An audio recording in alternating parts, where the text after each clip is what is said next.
దేవుని ఆరాధించిన మనము ప్రభు బల కొరకై దేవుని పరిశుద్ధ లేఖనాల్లో నుండి కొన్ని మాటలు చూసుకుందాం. కొరింథీయులకు రాసిన మొదటి పత్రిక,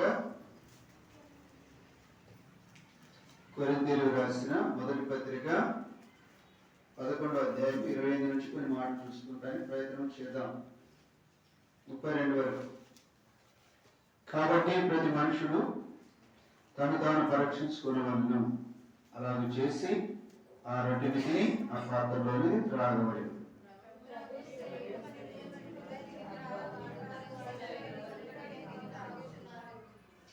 ఇందువల్లనే మీలో అనేకులు బలహీనులను రోగులమై చాలా మంది నిద్రించుచున్నారు. అందరం కలిసి చదువుకుందాం. మనము తీర్పు పొందిన లోకముతో పాటు మనకు శిక్షానికి కలుగుతున్నట్లు ప్రభు చేత శిక్షింపబడుచున్నాము. ప్రేమ గల దేవుడు చదవబడిన లేఖనాన్ని మన వినికిడిలో తన మహిమకు దీవించినట్లు ప్రార్థన సహాయం కొరకే మొక్కులిస్తాం.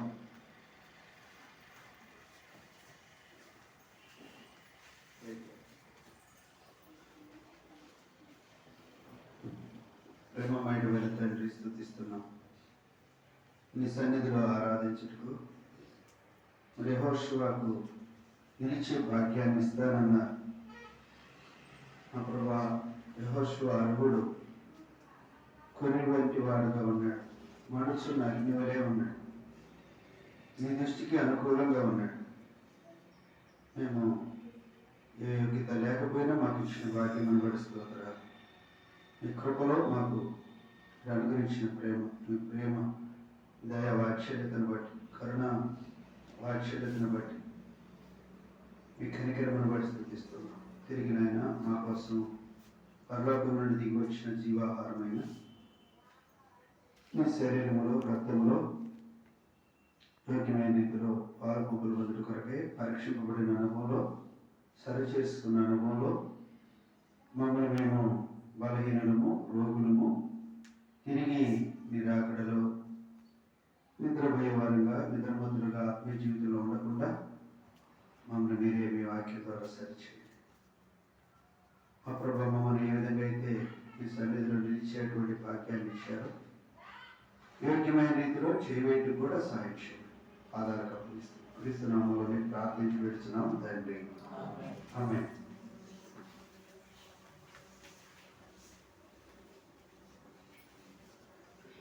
ఒకసారి మనము పరీక్షించుకుంటాం. పరీక్షించుకునే ముందు ప్రశ్నించుకుంటాం. పరీక్షించుకునే ముందు ప్రశ్న వేసుకుంటాం. నీవు ఎవరు? నాకు నేను ఎవరు? నేను ఎవరు? నాకు నేనే, నీకు నువ్వే, ఎవరికి వాళ్ళమి, నేను ఎవరు, నేను ఏమై ఉన్నాను అనేది కొంచెం అట్లా పరీక్షించుకోవాల్సిన వారంగా ఉన్నాం. చదువుకున్నాం కదా, లోకముతో పాటు తీర్పు పొందకుండానట్లు. మరి ఇప్పుడు మనం ఎవరిలో ఉన్నాం, ఎవరిగా ఉన్నాం అనేది పరీక్షించుకునే వారంగా ఉండాలి. ఎవరి కోసం అవసరం లేదు, ఎవరి కోసం అవసరం లేదు. నీకు నువ్వు, నాకు నేను, ఆ పరిశుద్ధమైన శరీరంలో పవిత్రమైన పుణ్యరక్తములో చేయి వేటి కొరకై ఎవరికి వారమే పరీక్షించుకోవాలి. అది మనుషుని బట్టి కానీ కాదు. చూడండి, మరొకసారి 32వ వచనం మళ్ళీ చదువుతాం. చదవండి. మనము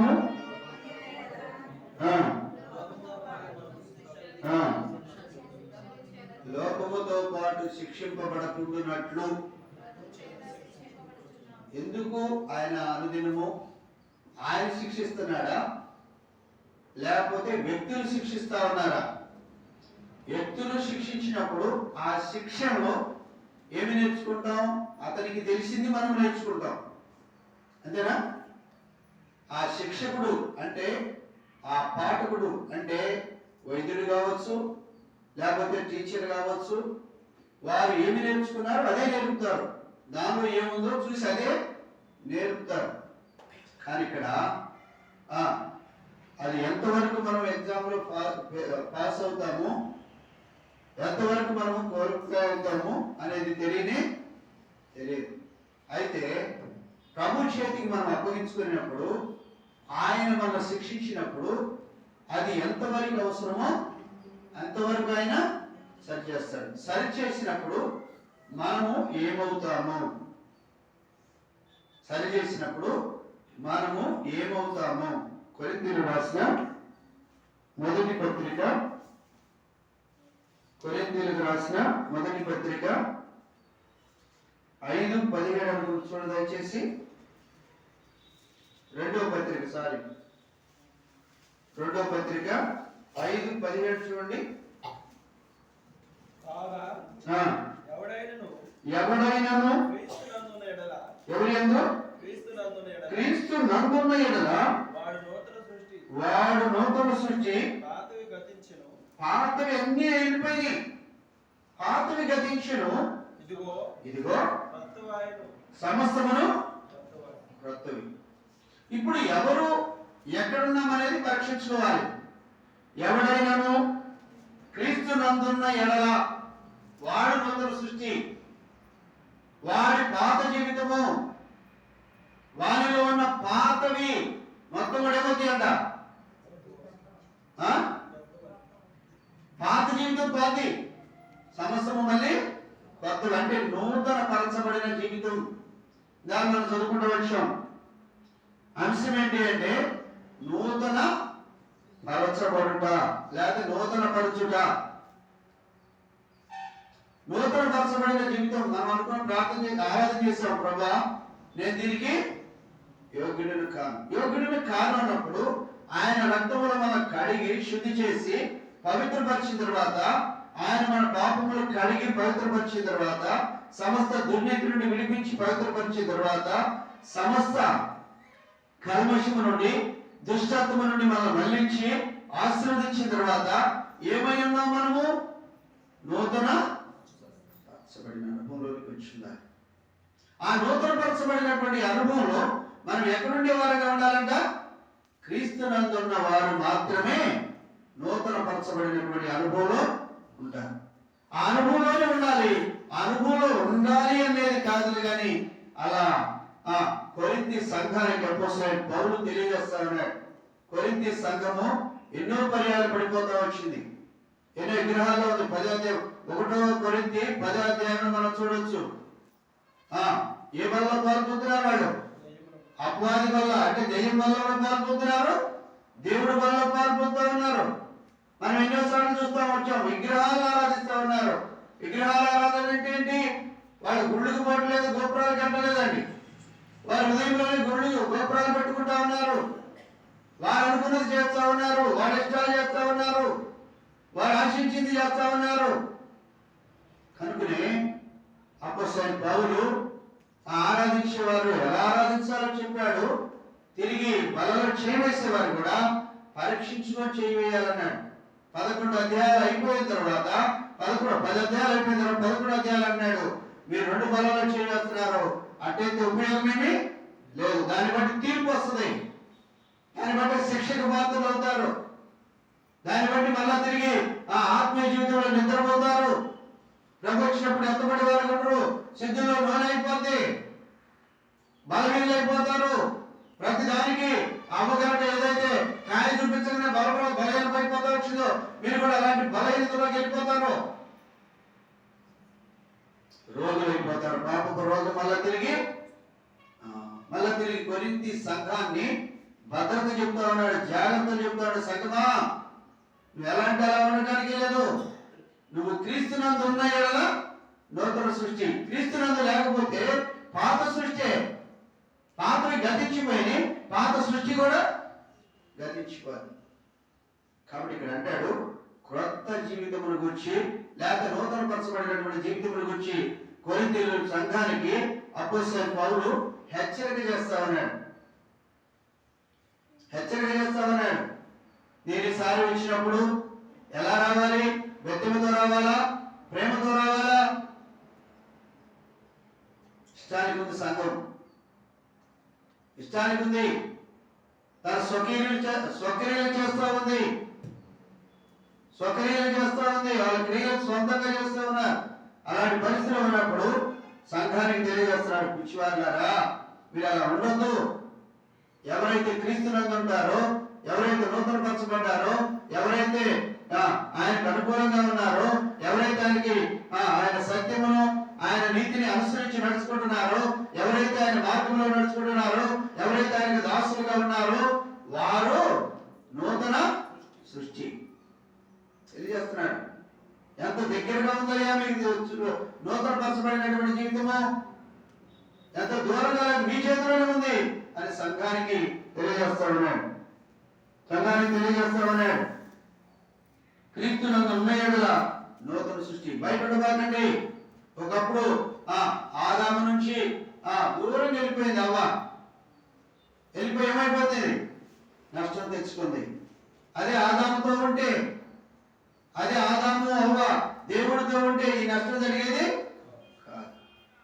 కాబట్టి అక్కడ అంటాడు క్రీస్తు నందు అంటే మనం బాప్టిజం తీసుకున్నప్పుడు ఓ మాట మనకు ప్రమాణం చూపిస్తారు. ఏమని? తండ్రి యొక్కయో కుమారుని యొక్కయో పరిశుద్ధాత్మ యొక్క నామములోనికి లోపలే ఉండాలి. శిశువు బయటకు వస్తే తన కష్టంతో పడాలి. శిశువు రానున్నంత వరకే ఆ శిశువు కష్టం కూడా తల్లి చెప్పలేని, ఆ శిశువు కష్టం కూడా తల్లి భరించింది. ఎప్పుడైతే బయటకు వచ్చిందో తన కష్టం తను భరించాల్సిందే. తన కడుపు నొప్పి, చెయ్యి నొప్పి, కాలు నొప్పి, ఆ నొప్పి ఏ నొప్పి వచ్చినా అయ్యో అంటదే కానీ ఆ నొప్పిని మాత్రం తీసుకోలేదు. కారణము వెలుపల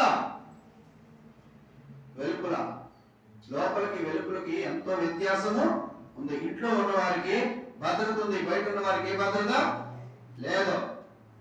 కాబట్టి ఇక్కడ అంటాడు క్రీస్తు నందున్న వారు మాత్రమే నూతన సృష్టి. ఇది మనం పరీక్షించుకోవాలి. మనం నూతన పరచబడిన అనుభవంలోకి వచ్చామా?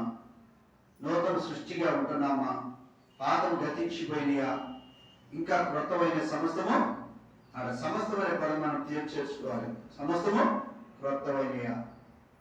మనం ఎక్కడ ఉంటున్నాం? ఎవరిలో ఉంటున్నాం? మనకు నివాసం అక్కడ దావీదు అన్నాడు కదా, ఏమన్నాడు? కీర్తన 91లో చదవనమాట. కీర్తన 91 చదవనమాట. మొదటి నుంచి చదవాలి. మహోన్నతుని చాటున నివసించువాడే, అది మహోన్నతుని చాటున నివసించువాడు సర్వశక్తిని నీడన నివసించేవాడు కాడు. వాడికి భద్రత లేదు, నీడ లేదు. మహోన్నతుని చాటున నివసించువాడే సర్వశక్తిని నీడను. కాబట్టి సర్వశక్తిని నీడ వారికి, లేకపోతే ఆయన ఆశ్రయంగా చేసుకొని ఆయన చోట దాగు చోటుగా మనం ఉండాలంటే మొట్టమొదటి ఆయన ఆశ్రయించేవారుగా ఉండాలి. ఆయనలో ఎక్కడికైతే మనము బాప్తిసం పొందామో, ఎక్కడికైతే మనం రక్షణ పొందామో, ఎక్కడికైతే మనం అంగీకరించి ఆయనలోనికి వెళ్ళిపోయామో లోపల ఉన్న వారు లోపలే ఉండాలి. బయట ఉంటే నూతన సృష్టి కాదు. వెలుపల అనుభవం మంచిది కాదు. లోపల ఎన్ని పరిస్థితులు వచ్చినా లోపల ఎంత ఉష్ణోగ్రత ఉంటుంది ఉండదా?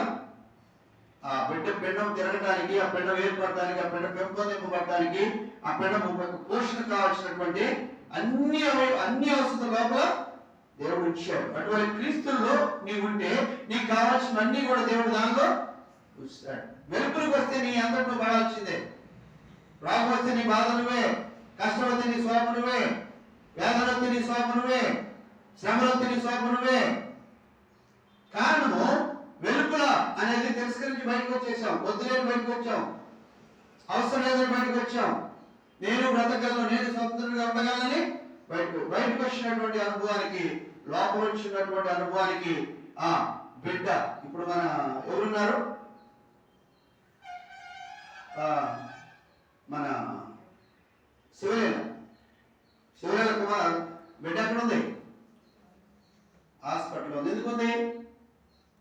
ఇప్పుడు ఆ అమ్మాయి మాత్రం ఆ అమ్మాయిదే, ఆ బిడ్డ బాక్స్ వేరు. కారణము ఉమ్మనీరు తాగింది, బయటకు వచ్చేసింది.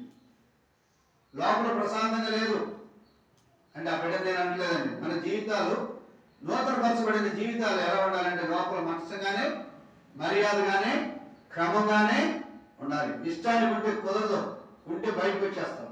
వారు బయటికి ఇవ్వాలని రేపైనా బయటకు వచ్చినప్పుడు నేను ఏమవుతాం, నీ కష్టము ఇవి అనుభవించాలి. ఇది గుర్తుపెట్టుకుంటాం. రెండో అనుభవం చూద్దానండి.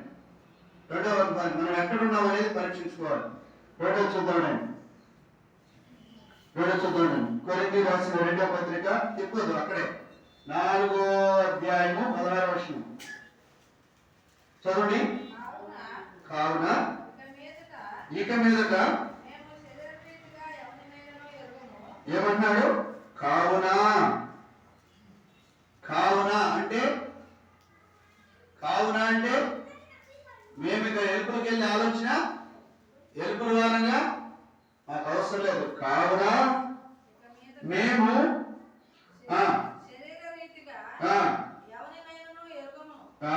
శరీర రీతికి ఇంకెవరినైనాను ఎరగం. శరీరీతిగా ఎవరిని ఎరగం. అప్పటిసేపు పౌలే యేసు ప్రభు గురించి చెప్పాడు. ఏమంటాడంటే సిలువ వేయబడి పునరుద్ధారణ క్రీస్తుని మేము అంత ముందున్న క్రీస్తుని ప్రకటించట్లేదంటే, ఒకవేళ క్రీస్తు సిలువ వేయబడి పునరుద్ధారణ తిరిగి లేకపోతే ఆయన గురించి ప్రకటించిన ఉపయోగము లేదు. కొరింథీయులకు రాసిన మొదటి పత్రిక 15వ అధ్యాయం మనం చూస్తాం. ఆయన పునరుద్ధారణ అయ్యాడు కనుకనే ఆయన యందు మనం విశ్వాసం ఉంచినా, ఆయన యందు మనం నమ్మిక ఉంచినా, ఆయన యందు మనము నిరీక్షణ ఉంచినా, ఆ నిరీక్షణకు ఆధారం ఆయన పునరుద్ధారణం. ఆయన పునరుద్ధారణ కాకపోతే, ఆ సమాధి ఖాళీ కాకపోతే ఆయన యందు మనం విశ్వాసం ఉంచిన ఉపయోగం ఏమి? ఆయన యందు మనం ఉన్న నూతన సృష్టిగా అయ్యేదేమి లేదు. కారణము ఆయన పునరుద్ధారణ తిరిగి లేచాడు కనుక ఏమన్నాడు? మరి చదువుతారన్నమాట 16వ వచనం. కావున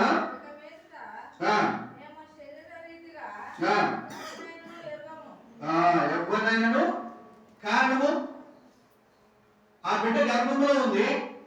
తన తండ్రి మొత్తం తెలుసా? తన తల్లి మొత్తం తెలుసా? మరి తన తోడబుట్టిన వాళ్ళ మొత్తం తెలుసా?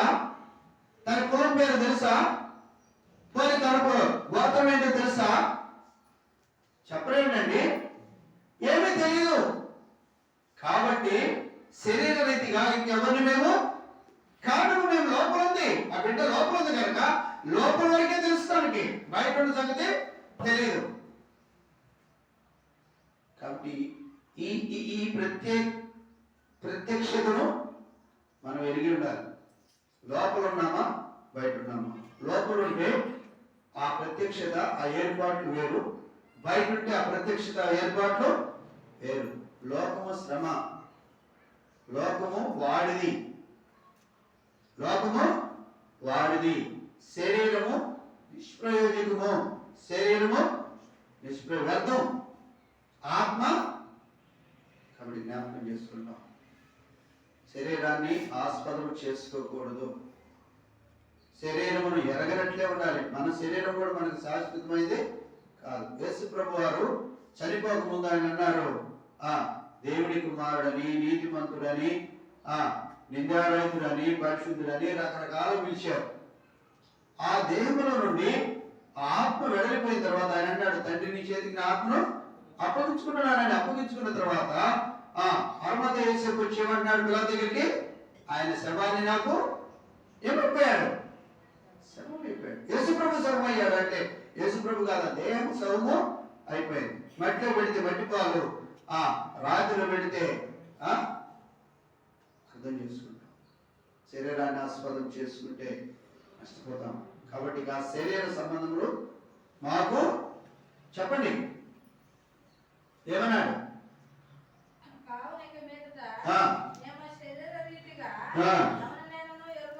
ఎవరిని ఎరగం.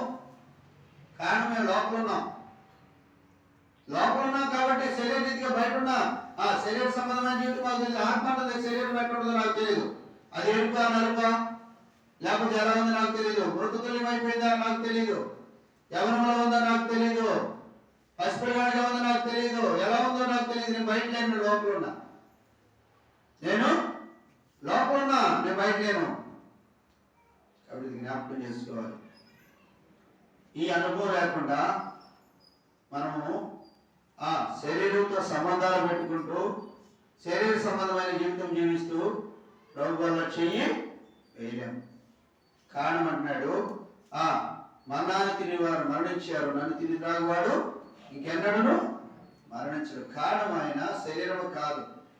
మనం ప్రార్థన చేస్తున్నాం శరీరం అనే, అది మహిమ శరీరము. కొరింథీ రాసిన 1:42 అనుకుంటా ఉంటుంది 15వ అధ్యాయంలో, శరీరానికి శరీరం ఉంది కనుక ఆత్మకును శరీరము ఉంది. ఆత్మ శరీరం మనం తింటుంది. ఇప్పుడు మహిమ శరీరాన్ని మనం తింటున్నాం. ఇంకా శరీరాన్ని, ఇంకా రొట్టెని, ఇంకా ద్రాక్ష రసాన్ని తాగితే ఇశ్రాయేలుకు వచ్చింది, మనకు కూడా వస్తా ఉంది. ఇశ్రాయేలు దేవదూతను తినే ఆ మన్నాను తిని వారిని మరణించారు. మనం కూడా రొట్టె తింటే పరలోక పోము, ద్రాక్ష రసం పోతే పరలోక పోము. ఆయన శరీరం అని వివేచింపగా, అంటే ఆలోచించకుండా తిని త్రాగి వాడు శిక్షా విధి కలుగుటికే. కాబట్టి ఆయన శరీరము పరిశుద్ధమైనది. పరీక్ష చేశారు. ఆ శరీరంలో ఎక్కడ ఏం లేదంట, పాపము లేదు. ఆయన శరీరంలో లేదు, ఆయన ప్రాణంలో లేదు, ఆయన ఆత్మలో లేదు, ఆయన జన్మంలో లేదు, ఆయన జీవనంలో లేదు, ఆయన మరణంలో లేదు, ఆయన పునరుద్ధానంలో కూడా పాపము లేదు. పాపము ఎరుగని శరీరం అది. ఆయన జన్మలో కూడా పాపం ఎరుగని శరీరంలో పాల్పొందే నీవు నేను కూడా శరీర సంబంధములుగా చేయవేయని కూడదు. మొట్టమొదటి మనం జ్ఞాపకం చేసుకోవాలి. 2వ మాట చూడండి, 3వ మాట. హెజ్కేలు గ్రంథము 36:26.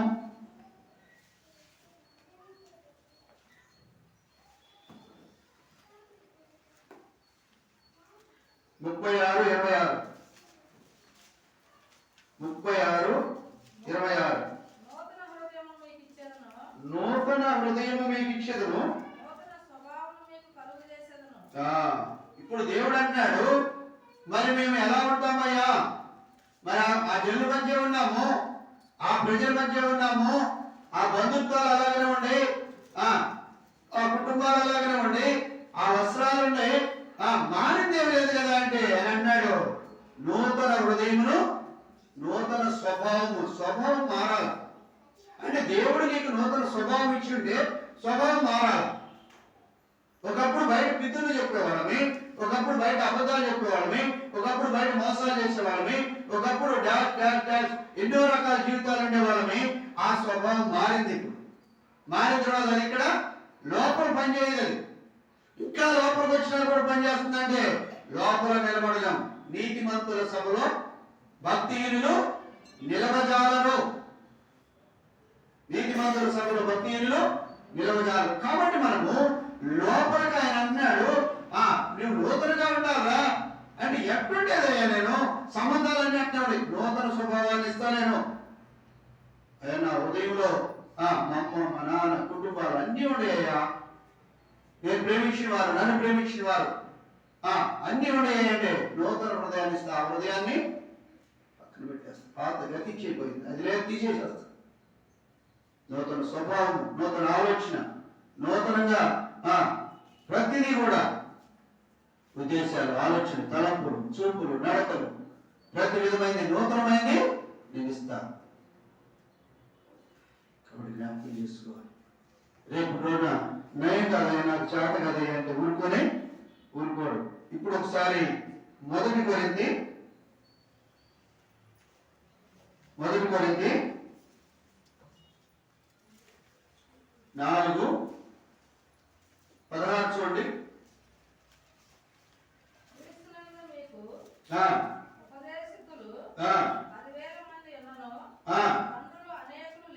అది ఎంతమంది ఉంటారంటే ఉపదేశకులు? ఇవాళ నేనుండా, రేపు వెళ్ళిపోతా. ఇంకొక ఆయన వస్తాడు, ఆయన వెళ్ళిపోతాడు, ఆయన వస్తాడు, ఆయన వెళ్ళిపోతాడు. కానీ దేవుడు ఎప్పుడు ఒక్కడే. ఆయనే మన బోధకుడు. మన బోధకుడు మీ బోధకుడు కాదు అక్కడ అంటుంది. ఆయనే మనకు గురువు, మన జీవితాలను దిద్దగలిగిన వాడు. ఆయనే మనకు ఉపదేశకుడు. ఆయనే మనకి చెప్పండి కాపరి. గొర్రెలకు గొప్ప, గొర్రెలకు ప్రధాన, గొర్రెలకు మంచి ఆయనే. మేము కూడా ఆయన జీవితకాలమే మలయడానికి పెట్టుకున్నాడు అంతే.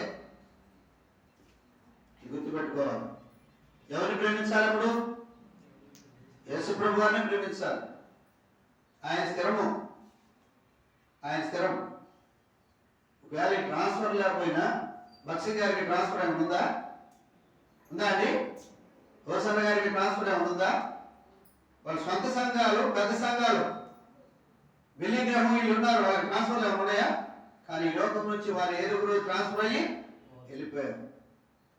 ఈ ట్రాన్స్ఫర్ తాత్కాలిక, ఇక్కడ కాకపోతే అక్కడ, అక్కడ కాకపోతే అక్కడ, ఎక్కడైనా చావే. అయితే అసలైన ట్రాన్స్ఫర్ ఉంది. ఆ ట్రాన్స్ఫర్ ఎవరికైనా ఉంటుంది. కానీ ఏ ట్రాన్స్ఫర్ అయినా ఆయన మరణించి చనిపోయి మరణంపై విజయం పొందాడు కనుక ఇంకా మరణించే అవకాశమే లేదు. రాయబడతా వచ్చింది. ఆయన మరణం లేదు కనుక ఆయనే మనకి సరిపోయినవాడు. ఆయన మీద విశ్వాసం, ఆయన మీద నమ్మకం, ఆయన్నే నమ్ముకొని ఉండాలి. కాబట్టి అంటాడు మనోదరం అన్నమాట.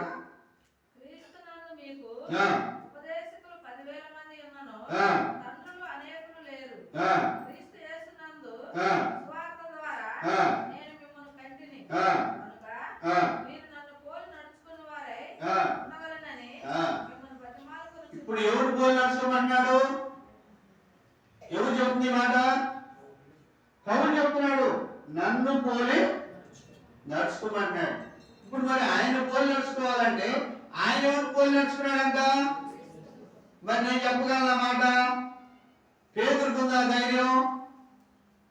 ఒక్క ఉపదేశానికి 3,000 మంది రక్షణ పొందారండి.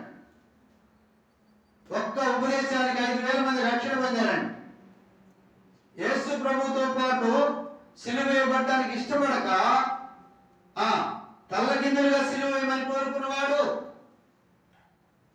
యేసు ప్రభుని ఎలా సిలువ వేస్తే ఆయనతో కూడా నేను సిలువ వేయబడడానికి అర్హుడను, ఆయన వల్ల సిలువ వేయబడ్డానికి నేను అర్హుడను కాను. నన్ను తల కిందకి పెట్టి కాళ్ళు పైకి పెట్టినట్టు సిలువ వేయమని చెప్పినటువంటి పేతురే నేను ఆయనను పోలి నడుచుకోలేకపోయాను అని చెప్పాడే.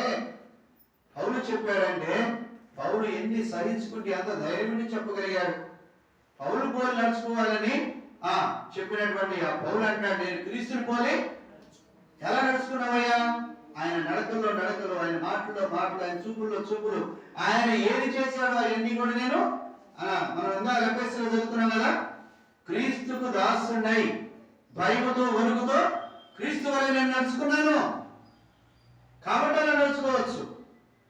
నాలో ఎన్నో బలహీనతలు ఉంటాయి. నన్ను అనుసరిస్తే అది సరైనదైన మార్గము కాదు. భూమి పుట్టినది మొదలుకొని మోషే కంటే గొప్ప సేవకుడు ఎవరైనా ఉన్నారా? యేసు ప్రభువుని కాదని నేను అంటుంది. మోషే కంటే గొప్ప సేవకుడు ఉన్నారా? నా ఇల్లు అంతట్లో సాత్వికుడు యేసు ప్రభు వారే సాక్ష్యం ఇచ్చాడు. కానీ ఆయన గురించి రాశాడు, నీవును నీ అన్న లేకపోతే మీరు నా మీద తిరుగుబాటు చేశారు, నన్ను కనపరచలేదు. బలహీనత ఉందా లేదా? ఉందా లేదా? కాబట్టి అందరి దగ్గర ఉంటుంది. కాకపోతే అందరికీ తలా ఒకటి ఎవరు ఎదుర్కొందో తెలియదు. అందరూ బలహీనమే. బలహీనం కాకపోతే ఉండాల్సిన పని లేదు. అసలు ఇక్కడ పనిలేదు, మనకి పనిలేదు. ఆ సమయం వచ్చేంత వరకు ఆ బలహీనతలన్నీ సంపూర్ణంగా మన నుండి తొలగిపోయేంత వరకు, సంపూర్ణంగా క్రీస్తునందు పరిపూర్ణం అయ్యేంత వరకు ఇక్కడ ఉంటాం. కాబట్టి మనుషులు పోలి నడుచుకోవడం. అందుకే అపోస్తలుడు పౌలు అంటున్నాడు, నేను మనుషులను సంతోషపెట్ట కోరుచున్నానా? వ్యర్థుడను. ప్రభువును సంతోషపెట్ట కోరితే బహుమానం ఉంది నాకు. కాబట్టి ఇది గుర్తుపెట్టుకుంటాం. మన జీవిత యాత్ర ఎక్కడికి వెళ్ళిపోయిందంటే ఒకప్పుడు బయట ఉంది, ఇప్పుడు ఎక్కడ ఉందంటే క్రీస్తు లోపలికి వచ్చాం. క్రీస్తు లోపలికి వచ్చినాక మన ఇష్టం చెప్పనే, మన ఆలోచన చెప్పనే కూడదు. ఇప్పుడు ఆ గర్భంలో ఉన్న పీడము మీరు పరీక్షించిన వాళ్ళే. లోపల ఉన్న పీడమ ఏదైనా మాట చెప్పిద్దా? పోరా చెప్పింది తల్లి కనపడిద్దా? తాగుతుంది. మన ఎవరు చెప్తుంది. నేను వాళ్ళ ఇంటికి వెళ్తే ఆకలి అవుతుంది అనుకుంటా, అందులో లోపల తంతనాడు నేను పోయి మొత్తం వస్తాను ధైర్యాలు. నేను పేరు చెప్పకూడదు, లైవ్లో ఉంది కాబట్టి ఇక్కడ ఆ తన్నటం వరకే, ఆ తన్నటమే తల్లి అర్థం చేసుకుంది అంతే. అంతేగాని వాళ్ళ భాష మనకు తెలియదు, మన భాష కూడా వాళ్ళకి తెలియదు. కాబట్టి లోపల ఉన్న మనము లోపలలాగానే ఉండాలి, ఆ లోపల బిడ్డలుగానే ఉండాలి. రెండోది చూడండి, మూడవది హెచ్కేల్ గ్రంథము 18:31. హెచ్కేల్ గ్రంథము 18:31 చదువు దయచేసి.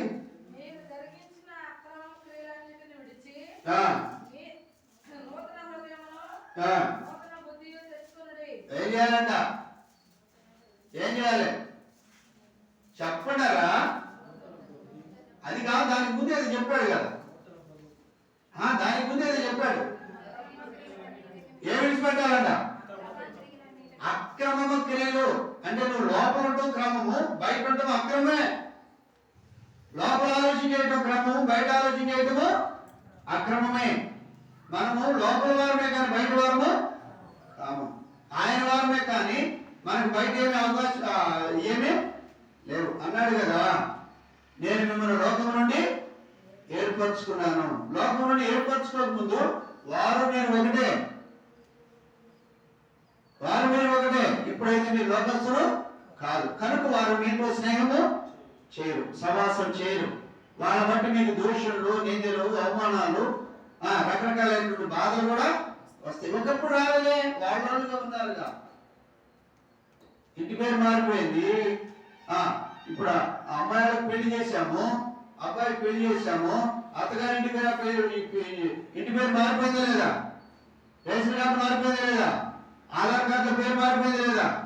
అన్ని మారిపోతున్నాయి కదా. మళ్ళీ తిరిగి నేను ఇక్కడికి వచ్చి రేషన్ తీసుకుంటానంటే ఎంత అనేది అర్థం చేసుకుంటాం.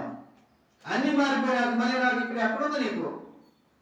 నీకు నాకు లోకంలో ఏమీ లేదు. మనం ఈ లోక సంబంధమే కాము. రాశా చెప్తాడు, ఆ అంధకార సంబంధమైన అధికారంలో నుండి మనం విడిపించి ఆయన కుమారుని యొక్క రాజ్య వారసులుగా చేశాడు. అయిపోయింది, విడిపించాడు. విడిపించక మునుపు మన మాట అక్కడికి వెళ్ళింది, వాళ్ళ మాట మనకి వెళ్ళింది. సంబంధాలు ఉన్నాయి. ఇప్పుడు విడిపించాడు, వాళ్ళకి మనకు సంబంధమే లేదు. కాబట్టి శరీరానుసారులుగా మనం ఉండనే కూడదు, శరీరానుసారులను అనుసరించకూడదు, శరీర ఇచ్చలను అనుసరించకూడదు, శరీర ఆచారాలను అనుసరించకూడదు. చాలా మంది ఇంకా కొన్ని నెలల్లో గారకంపలు కనపడతాయి, కొన్ని నెలల్లో ఆడాయన కొన్ని ఆచారాలు కనపడతాయి. కనినప్పుడు గడప దగ్గర జాగ్రత్త, నువ్వు ఎక్కడున్నావు? గడప దగ్గర ఇనుము వేస్తారు, చెప్పులు వేస్తారు, చీపులు వేస్తారు. అంటే యేసు ప్రభు చేయలేని అవి చేస్తాయా? లోకస్తులు చేసేవి కదా. ఆడకపోవాలి, ఏడకపోవాలి, మంచి చెడు ఆలోచించి చేస్తారు. ఇంకా కొంతమంది ఉంటారు, ఆడకు పూజారి దగ్గర అడిగి, పాస్టర్ గారు రేపే అమ్మాయిలు ఊరికి వెళ్తాను అంటున్నారు. నువ్వు ఆడ అడిగొచ్చాడు, చెప్పకపోతే ఎవడికి భయం, ఎవడికి బాధ? ఇంకా పాపం కదా అది. ఇంకా ముసుక వారంలో ఉన్నావు కదా, ముసుగు జీవితంలో ఉన్నావు కదా. యథార్థత ఏది? ఉన్నదన్నట్టు ఏది? కపటమైన జీవితం కదా. దేవుడు ఇచ్చాడు కదా. ఏమిచ్చాడు? ఏమిచ్చాడు? నూతన స్వభావము, నూతన సృష్టిగా చేశాడు, నూతన స్వభావం ఇచ్చాడు, నూతన హృదయాన్ని ఇచ్చాడు, నూతనముగా నూతన పురుషుడు, నవీన స్వభావం. అంటే అంతరంగ పురుషుడు, బాహ్య పురుషుడు, ఇద్దరు పురుషులు ఉన్నారు. అంతరంగ పురుషుడు, బాహ్య పురుషుడు. అంతరంగ పురుషుడితో మన సహవాసమా, బాహ్య పురుషుడితో మన సహవాసమా? ఎవరికి ఎక్కువ సమయం గడుపుతున్నాం? బాహ్య పురుషుడు ఈ లోకంలో కలిసిపోవాల్సిన వాడు, అంతరంగ పురుషుడు ప్రభువైన యేసుక్రీస్తు వారు. అందుకే అపోస్తలుడు పౌలు అంటున్నాడు, నేను ఆత్మీయంగా ఎదుగుతున్న కొలది శరీరం ఏమైపోతా ఉందని, కృషించిపోతా ఉంది. మాటల అర్థం ఎంత గొప్పదిగా ఉంది. శరీరం కృషించిపోతా ఉందంటే ఆత్మ ఎదుగుతుందని అర్థం. లేదు ఆత్మ కృషించిపోతుందంటే శరీరము ఎదుగుతుందని అర్థం. మనమే పరీక్షించుకుంటాం. ఆత్మీయంగా ఎదుగుతున్నామా, శరీరంగా ఎదుగుతున్నామా? ఆత్మీయతలో మనం రక్షణ పొందిన దగ్గర నుంచి తిమోతి రాసిన పత్రికలో అంటాడు, తిమోతి నీలో ఉన్న తలంతులను ప్రజ్వలింపు చేయము అంటే మండాలి. దేనికో మండాలి. దేనికోసం మండాలి? ఆత్మీయ వరాలు పెంపొందింపుకోవడం కొరకే. నువ్వు పొందిన ఆ తలంతు వరంగా మార్చబడాలా. అది ఉపదేశమా, పనులు చేసేదా, పరిచయం చేసేదా, సేవ చేసేదా, లేకపోతే సహకరించేదా, ఏదైతే అది ప్రజ్వలింపాలి. అందుకంటున్నాడు కదా దశలోని పత్రికలో, ఆత్మను ఎప్పుడు ఆరిపోద్ది? దానికి సములు లేకపోతే ఆరిపోద్ది. అంటే పరిశుద్ధాత్మ సహాయం లేకపోతే ఆరిపోద్ది. అంటే సహవాసము, దేవుడితో సహవాసము, దేవుడి సంఘంతో సహవాసం. నువ్వెవరని ప్రశ్నించినప్పుడు ఆయన అన్నాడు, దేవుడు తన స్వరక్తం ఇచ్చి కొన్నట్టి సంఘము, ఆ సంఘములో అంగము, ఆ శరీరంలో భాగమైన మనము ఎవరిని? ఆయన వారమే కానీ ఆయన కొనుక్కున్న తర్వాత కూడా మరలా తిరిగి శరీర స్వభావము బాహ్య పురుషుడు మనం ఇంకా కలిగి ఉంటున్నామంటే ఆయనకి ద్రోహం చేసినట్ట కాదా? ఆయన బాధ పెట్టినట్ట కాదా? అర్థం చేసుకోవడానికి ప్రభు సహాయాన్ని కోరుకుంటాం. ప్రభా నన్ను జ్ఞాపకం చేసుకో. నీవు ఆశించిన జీవితం, నువ్వు ఆశించిన నేను ఆరాధించడం కావాల్సినటువంటి హృదయాన్ని ఇచ్చావు. అయితే నువ్వు ఆశించిన జీవితంలో నాలో లేదా నువ్వు ఆశించిన రీతిలో నడుచుకుంటూ కూడా సాధించు. నువ్వు ఎప్పుడు వచ్చినా లేదా నేను ఎప్పుడు వచ్చినా అదవుతుందా? నువ్వు ఎప్పుడు వచ్చినా నేను ఎప్పుడు వచ్చినా నీ దానున్నై లేదా నీ వాడనై ఉన్నట్టుకు సాయించు. నేను కానీ నా జీవితంలో తీసేయి. నీ దైనంగా ఏది నేను పోగొట్టుకోకుండా నాకు సహాయము చేయి. అది కుటుంబమైనా, అది భార్య అయినా, అది భర్త అయినా, అది సంఘమైనా, అది ఏదైనప్పటికీ నువ్వు నాకు ఇచ్చింది నేను ఏది పోగొట్టుకోకుండా సాయించు. అడిగితే ఇస్తాడా లేదా? అప్పటి నుంచి ఇచ్చాడు. ఈ ప్రాంతం అంతా సవాల్ చేయాలి ప్రభావం అడిగా ఎప్పుడో మర్చిపోయి సరేనమ్మా అన్నాడు. ఇక అప్పటి నుంచి ఏం మొదలవుతుంది? వేదన మొదలైంది. ఆయన 14 సువార్త లోపల చూస్తుంటాడు, బయట ఆడబోతావు, టైం లేదుగా, వేదన. కాబట్టి జ్ఞాపకం చేసుకుంటాం. లోకాసు వార్త 18వ అధ్యాయము. లోకాసు వార్త మారితే ఎట్లా ఉండాలో కొన్ని మాటలు చూద్దాం. 18వ అధ్యాయము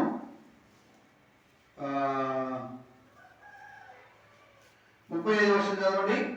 ఆయన యెరికో పట్టణమును సమీపించినప్పుడు ఒక గుడ్డివాడు త్రోవ పక్కన కూర్చుండి భిక్షమాడుకొనుచుండెను. అది ఇప్పుడు అతను ఎవరు? గుడ్డివాడు. ఏది మంచో ఏది చేయో తెలియదు, కనబడదు. వాళ్ళ అమ్మ నలుపో ఎరుపో తెలియదు, వాళ్ళ నాన్న మంచో ఎత్తో కొట్టోడో తెలియదు, ఎవరికి ఏం తెలియదు. అతను గుడ్డివాడు. కానీ ఇప్పుడు ఆ గుడ్డివాడు ఏమని పిలుస్తున్నాడు? దావీదు కుమారుడా, ఒక నిమిషం, దావీదు కుమారుడా నన్ను కరుణించమని కేకలు వేయగా వాడు ఊరుకుడు మరి గర్దించుని మరి ఎక్కువగా కేకలు వేయగా యేసు ప్రభు వారు ఏమంటున్నాడు? 40వ వర్షం. అంతుడు యేసు నిలిచి వారిని తన యుద్ధకు తీసుకొని రమ్మనెను. ఏం చెప్తున్నాడు? అతనిలో ఏముంది? మంట. ఇకపోతే నాకు దొరకదు, మంట. ఈ సమయం పోతే మళ్ళీ దొరకపోవచ్చు. ఇదే మాటలు దేవుడు నీతో మాట్లాడకపోవచ్చు. ఇదే విధంగా నీతో గర్దించకపోవచ్చు. ప్రేమించిన తండ్రి ఏం చేస్తాడంట? గర్దించగా ప్రేమించిన తండ్రి గర్దించగా ఇంకొకరు ఉంటాడంట. ఏం చేస్తాడంట? తీయటి మాటలు చెప్తాడు. దానివల్ల ఏమవుతుందంట? తేనె పోసిన కత్తి వల్ల దినానికి కొద్దిగా తెగిపోద్ది. జాగ్రత్తగా ఉండాలి మనం. ఇక్కడ అంటాడు 41 వర్షం వాడు దగ్గరకు వచ్చినప్పుడు ఆయన నేను నీకేమి చేయకూర్చున్నావని అడుగుగా వాడు ప్రభువా చూపు పొందకూర్చున్నాను నేను. యేసు చూపు పొందుము. ఇక్కడ ఈ రెండింటి మధ్యలో ఒక విషయాన్ని లూకా రాయలా. ఒక విషయాన్ని లూకా రాయలా. యేసు ప్రభు వారు ఏమన్నాడు? అతని దగ్గర తీసుకురాన్నాడు. దగ్గర తీసుకురామన్నప్పుడు అతడు లేచి ఏం చేశాడు అనేది లూకా రాయలా. ఎవరు రాశారు? మార్కు రాశాడు. చదువు అన్నమాట. మార్కు సువార్త 10వ అధ్యాయం 50వ వచనం. మళ్ళీ కొత్తాం. 10వ అధ్యాయం 50వ వచనం మార్కు రాశాడు. ఇక్కడ చూడండి.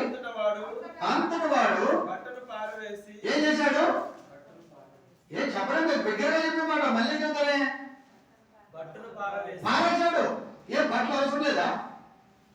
చూపొచ్చే బట్టలతో పనిలేదా? వద్దు.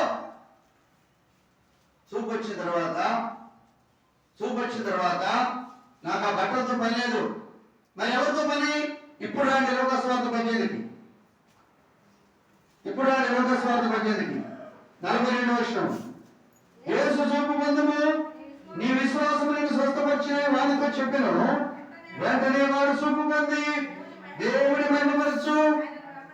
అది ఆయన వెంబడించాడు. ఆగేందుకు పాత బట్టలు, పరిశుద్ధమైన బట్టలు ఆయన ఇస్తాడు, నీతి వస్త్రములు ఆయన ఇస్తాడు, పవిత్రమైన బట్టలు ఆయన ఇస్తాడు, ఆయన శుద్ధి వస్త్రములు అన్ని నాకు ఆయన ఇస్తాడు. నాకెందుకు ఈ పాత జీవితం, పాత బట్టలు? చూపు లేనప్పుడు చూపు లేని వాడిగా ఉన్నాను. మురిగుంట, అది ఏ గుడ్డ కూడా తెలియదు, అది ఏ గుడ్డ కూడా తెలియదు. కప్పుకున్నా వాసన వస్తుంది. అయినా తీసేసుకుంటే అది ఎక్కడ బాగా మళ్ళీ ఎత్తుకుంటూ కష్టం. ఎవడన్నా వస్తే ఎత్తాడో లేకలేదు, ఎవడన్నా వస్తాడో లేదో నమ్మకం లేదు. అలాంటి స్థితిలో ఉన్నవాడు యేసు ప్రభు వారు ఎప్పుడైతే దగ్గరగా అని పిలిచాడో ఎమ్మని ఏం చేశాడ? తన పాత జీవితమో లేక పాత బట్టలో పారవేశాడు. ఆ అనుభవం ఉంటేనే కొత్త జీవితం. వెంటనే వాడు ఏం చేశాడ? ఆయనను వెంబడించుచు ఏం చేశాడ? వెంబడించును.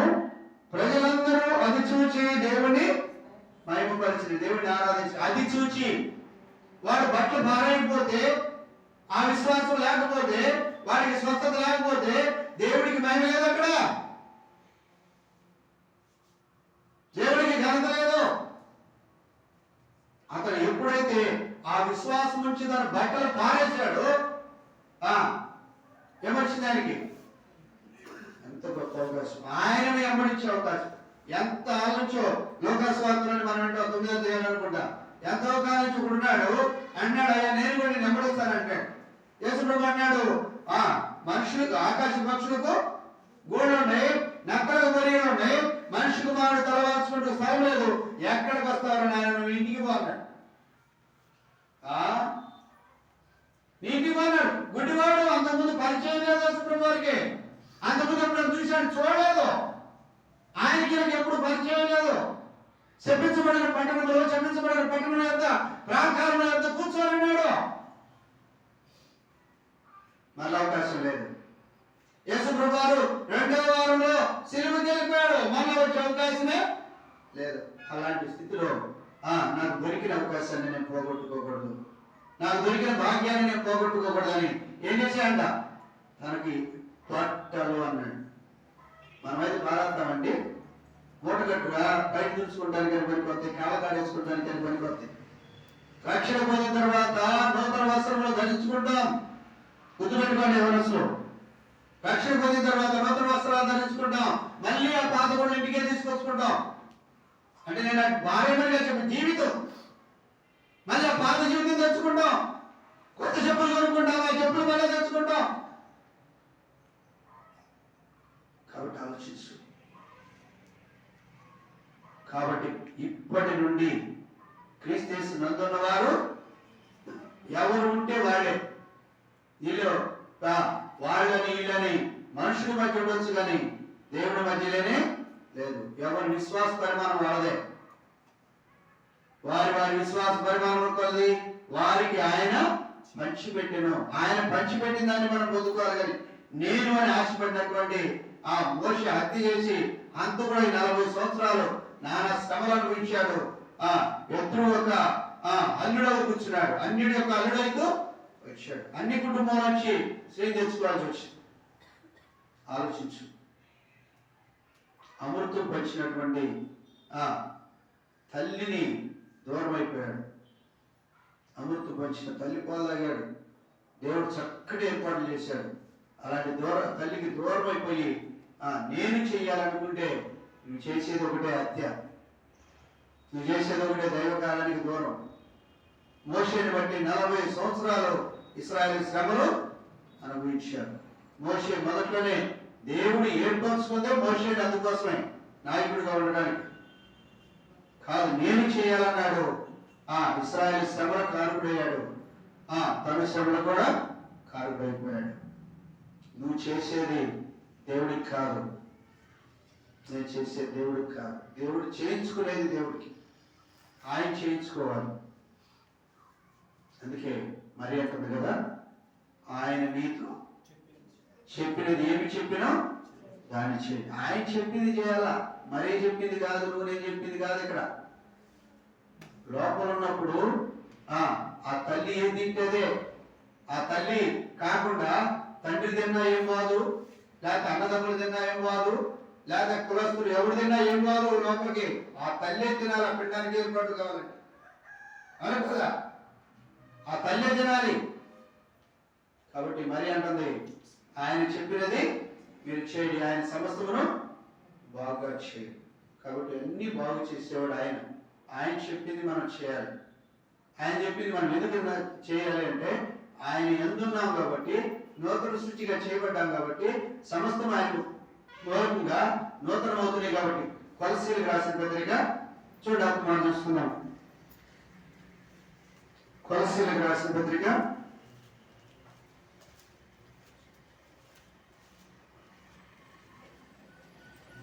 కొలస్సీలకు రాసిన పత్రిక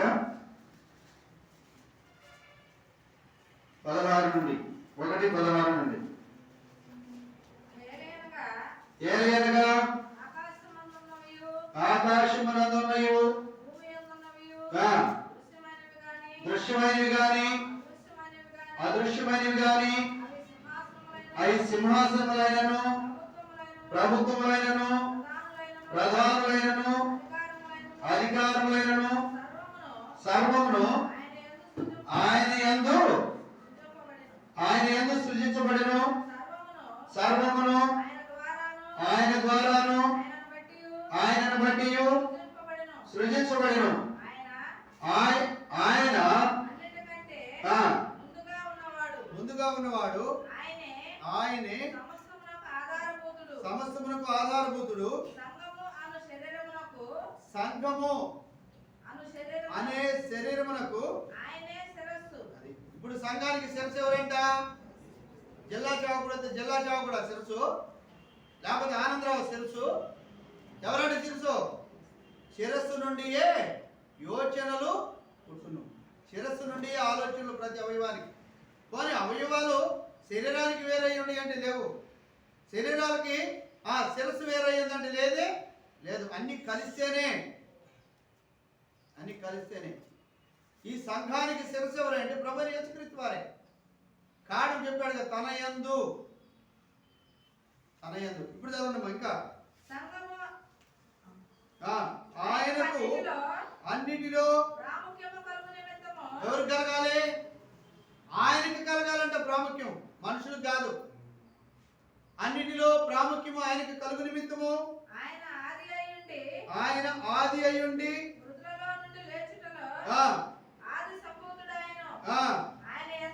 ఆయన యందు సర్వ సంపూర్ణత యోచింపవలెననియు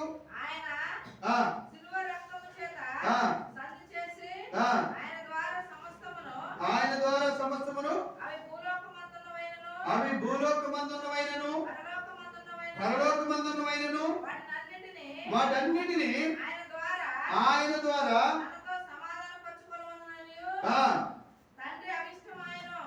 తండ్రికి ఏది ఇష్టమంట? అన్నిటినీ సమాధానపరుచుకోవాలని దేవుడు కోరుకుంటున్నాడు. ఏం కోరుకుంటున్నాడు? దేవుడు సమాధానానికి కర్త, అల్లరికి కర్త. సమాధానానికే కర్త, అల్లరికి కర్త కాదు. మరి అన్ని యేసు ప్రభువుకి ఎందుకు అప్పగించాడు? ఎఫెసీయులకు రాసిన పత్రిక ముగిద్దాం. ఎఫెసీయులకు రాసిన పత్రిక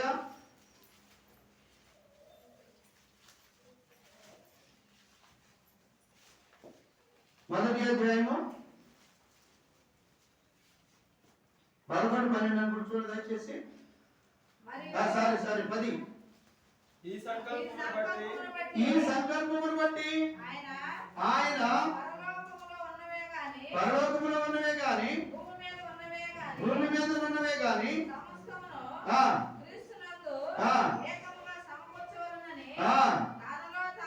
నిర్ణయించుకొనెను. చాలమ్మా. క్రీస్తునందు మొత్తం సమకూర్చాలని అంత చెదిరిపోయినాయి. ఏమైపోతా వచ్చింది? మొత్తం చెదిరిపోయినాయి. ఆదామును బట్టి చెప్పాడు, నాకంటే ముందు వచ్చిన వారు ఏమన్నారు? దొంగలను, దోసుకుని వారును. మరి ఆ మాట నేను చెప్పాను అనుకుంటారా? కొరింథీయులకు రాసిన పత్రిక 10వ అధ్యాయము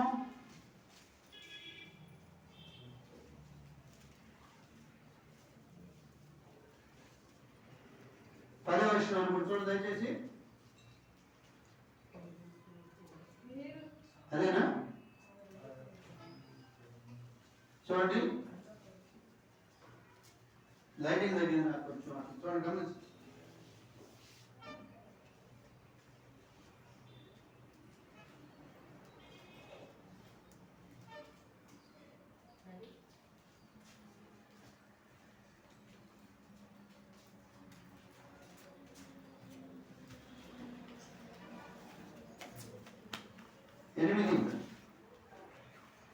గొర్రెలకు ద్వారమును నేనే, నాకు ముందుగా వచ్చిన వారందరూ దొంగలను దోచుకుని వారై ఉన్నారు. గొర్రెలు వారి స్వరము వినలేదు. యేసు ప్రభు వారు స్పష్టంగా చెప్తున్నాడు. ఒకవేళ ఆయన కాకుండా ఇంకో దేవతతో చెప్పినా కానీ వినాల్సిన అవసరము లేదు. ఎబ్రీ పత్రికలు రాయబడతా వచ్చింది. ఆయనకు ముందు ప్రవక్తలు, ఉపదేశకులు అనేకులు వచ్చారు, వారు మాట్లాడారు. ఇప్పుడైతే ఈ కాలం ముందు ఆయన కుమారుని ద్వారా మాట్లాడుచుండెను. మారిపోయింది. సమస్తమును ఆయన యందు సమకూర్చాలంటే ఎప్పుడు వస్తుంది ఆలోచన? ఆడేటుంటే సమకూర్చాలి. అన్ని వస్తామంటే సమకూర్చాలని పనిందా? కాబట్టి చెదిరిపోయినాయి. మనసులు చెదిరిపోయినాయి, మనుషులు చెదిరిపోయారు, హృదయాలు చెదిరిపోయినాయి, అన్ని చెదిరిపోయినాయి. ఎవరి ఇష్టానికి వాళ్ళు అందరూ ఏమైతే వచ్చారంట? ఏమైతే వచ్చారు? దేవుని వెతుకువారు లేరు, ఒక్కడును లేడు, అందరూ ఏమైతే వచ్చారంట? ఏకముగా పనికిమాలు త్రోవ తప్పిపోయారు. వాటన్నింటిని మళ్ళీ తిరిగి సమకూర్చాలని యేసు ప్రభు వారు భూమి మీదకి వచ్చారు.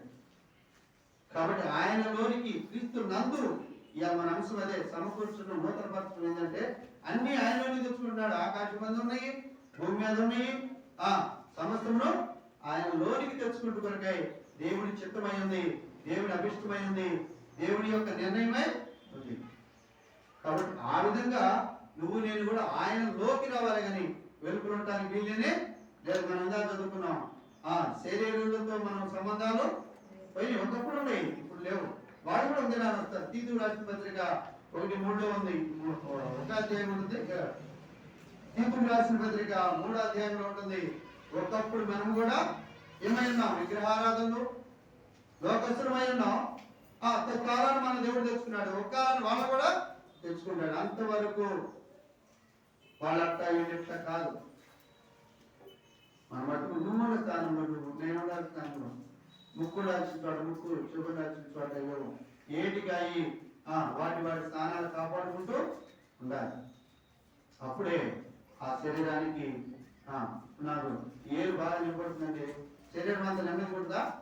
ఉండదు. అటువలే సంఘంలో కూడా, లేదా కుటుంబంలో కూడా, మన జీవితంలో కూడా ఏదైనా ఒక పరిస్థితి వచ్చిందంటే అదేమవుతుందంట? నెమ్మది లేకుండా చేసింది. కాబట్టి అప్పుడు ఏం చేయాలంటే ప్రభు పని. కాబట్టి ప్రభుకి అప్పగించుకుంటే ప్రభు చిత్తం ఏదై ఉంటే అది మన జీవితానికి మంచిది, చూడండి, చివరిగా చూడండి, 3:12 తోని మాట చూసుకొని ప్రభాల దగ్గరికి కదా 3:12 జయించు వారిని నా దేవుని ఆలయంలో ఒక స్తంభముగా చేసేదను. అమ్మా ఒక స్తంభముగా చేసేదను. ఎక్కడ దేవుని ఆలయం. దేవుని ఆలయం ఎక్కడుంది? దేవుని ఆలయం ఎక్కడుంది? భూమి మీద లేదు, భూమి మీద లేదు. పరలోకములో ఆయన ఆలయం ఎదుట, ఆయన ఆలయంలో నుండి మందస్సము దిగి వస్తుందని చెప్పాడు. పరలోకంలో ఉంది. ఆయన అంటాడు మాట పూర్తి చదువుమా. అందులో నుండి మళ్ళీ ఆ మాట కలిపి చదవాలి. మళ్ళీ చదివినప్పుడు ఆ మాట కలిపి చదువుతారు. కంటిన్యూ అయింది. జయించు వారిని నా దేవుని ఆలయంలో నా దేవుని ఆలయంలో ఒక స్తంభముగా చేసేదను. ఒక స్తంభముగా చేసేది. ఎవరు చేస్తాడు? ఏంటిని జయించాలి? ఇప్పుడు మనం చెప్పుకునే అన్నింటినీ జయించాలి. చెప్పుకున్న వాటి అన్నింటినీ జయించిన వాడిని ఆలయంలో, ఇక్కడ కాదు. ఇక్కడ నేను అంటే స్థిరమేం లేదు. నా వయసుకు నేను దేవుడు నమ్ముకున్న 3 మంది వెళ్ళిపోయారు. నేను అనుకున్న వాళ్ళందరూ వెళ్ళిపోయారు. అబ్బు నువ్వు లేకపోతే జరగనే జరగదు అనుకున్న వాళ్ళు కూడా వెళ్ళిపోయారు. నేను మాత్రం చేయాలనుకున్న వాళ్ళు వెళ్ళిపోయారు. మనంగా ఇక్కడ కాదు స్తంభానికి. తిమోతి రాసిన పత్రికలో ఉంటుంది సత్యమునకు స్తంభములమై. అక్కడ మన జీవితం. ఇక్కడ ఏమీ లేదు, అంత భ్రమే. ఇక్కడ జాగ్రత్త చేసుకోవడానికి మన ఆయుష్ను పొడిగించాడు, భద్రం చేసుకోవడానికి మన ఆయుష్ను పొడిగించాడు. ఏదైతే పోయినాయో వాటిని తిరిగి సమకూర్చుకోవడానికి దేవుడు మనకి ఇచ్చినటువంటి జీవితం. అంతేగాని లోకంలో ఉన్న వాటితో కలిసి పనిచేయడానికి, వారితో కలిసి సవాసం చేయడం, వారితో కలిసి తిని త్రాగడానికి, ఆచారాలు పాటించడానికి కాదు, అలవాటు పూర్వకంగా మందిరానికి రావడానికి కాదు. ఎవరు ముందంటే ఇప్పుడు నా కళ్ళు ముందుంటే మంచిది అనుకుంటే మంచిదా? అంతే. అంటే దాని అర్థం ఏంటి? నువ్వు ఆయన సంఘంలో నువ్వు కళ్ళు వింటూ ముందే రావాలి. వెనకమాల ఎప్పుడు తీర్చుకొని మార్చుకొని పాట అంతా అయిపోయినాకనో నేను వ్యక్తిగతంగా చెప్పలేదని. నువ్వు సంఘంలో ఏమై ఉన్నావు? నువ్వు ప్రార్థన, లేదా పాటల, వాయిద్యాల, చాపలేయటమా, ఓడవటమా, లేకపోతే బాత్రూంలో నీళ్లు పెట్టడమా, బాత్రూంలో నువ్వు ఏం పని ఏందో నువ్వు అది చెయ్యాలా. నేను చెయ్యలే, వస్తాను పోతానంటే రేపు రోజు ఎరుపులే ఉన్నావు. నీ ప్రతిఫలం నీదే. అది చెప్పడం మాత్రమే కానీ దాని ప్రతిఫలం కూడా నేను ఇచ్చేవాడిని. పౌరుని ఒక్కలో నీళ్ళు వచ్చిన కార్యసిద్ధి కలుగుదేవాడు దేవుడే. దేవుడి చేతుల నుంచి మనం తప్పించుకోలేము.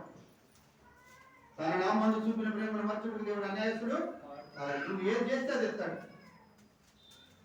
నువ్వేం చేస్తే అది ఎత్తాడు, తప్పగా ఎత్తాడు. ఆయన గల మనమన్నా ఈ లేక మాట్లాడుతుంది అన్ని దేవులే ఇది సర్దుకొని మనం అంటాం కానీ ఆయన ఏ మాత్రమో సర్దుకునే పని లేదు. ఇంకా కావాలంటే రెట్టిప్పేస్తాడు. అది బహుమానమైన డాష్ డాష్ అయినా అర్థం చేసుకుంటాం. కాబట్టి మనం చేయాల్సింది ఒకటే, ఎక్కడున్నాం, ఎవరి వారికి ఉన్నాం, లోపల ఉన్నామా, వెలుపులు ఉన్నామా? వెలుపులు ఉంటే చిమ్మటి దెబ్బలు చెప్పాడు కదా. ఆయన చిత్తము ఎరిగి నివేది చేయని వారికి మరి ఎక్కువగా దెబ్బలు. ఎవరికి చిమ్మటి దెబ్బలు పడుతుంది? ఎవరికి దెబ్బలు పడుతుంది అంటే ఆయన చిత్తము ఎరిగి కూడా చేయని వారికి దెబ్బలేమన్నాడు. ఆయన చిత్తము చేయని వారికి ఏముందంట? పర్వతంలో ఆశీర్వాద దీవెన నుండి దేవుడు సిద్ధపరిచిన భూమి పునాది వేసినది మొదలుకొని ఆయన సిద్ధపరిచిన రాజ్యంలో పాలిభాగం. ఎంత గొప్ప భాగ్యము! ఈ అల్పకాల పాప భాగం లేకపోతే ఈ అల్పకాల అధికారాలు, ఈ లోకపు జీవితమే వ్యర్థం వ్యర్థం. అప్పుడు సరిపోరాడు గంటగా ఎంచుకున్నాడు. కాబట్టి ఇక్కడ కాదు మన అధికారం, ఇక్కడ కాదు ఆయన మన ముఖాసుకి ఇక్కడ మనం చూడలేము. ప్రకటన గ్రంథము 22:4 ఉంది. ముఖాముఖిగా ఆయన చూస్తాం. అక్కడ ముఖాముఖిగా ఉన్నది ఉన్నట్టుగానే చూస్తాం, ఉన్నది ఉన్నట్టుగా చూస్తాం. అక్కడ మనము ఆయన సేవించాలి. ఆ దినం కొరకు ఇక్కడ ఎన్నింటినో విడిచిపెట్టుకోవాలి. ఎన్నింటినో ఏది ప్రభువును సంపూర్ణంగా సేవించుటకు అభ్యంతరమో వాటి కోసం అన్నింటినీ విడిచిపెట్టుకున్నాడు. అక్కడ అన్ని పొందుతాడు, 100 రెట్లు పొందుతాడని చెప్పాడు ప్రభు యేసుక్రీస్తు వారు. మాకు నచ్చండి.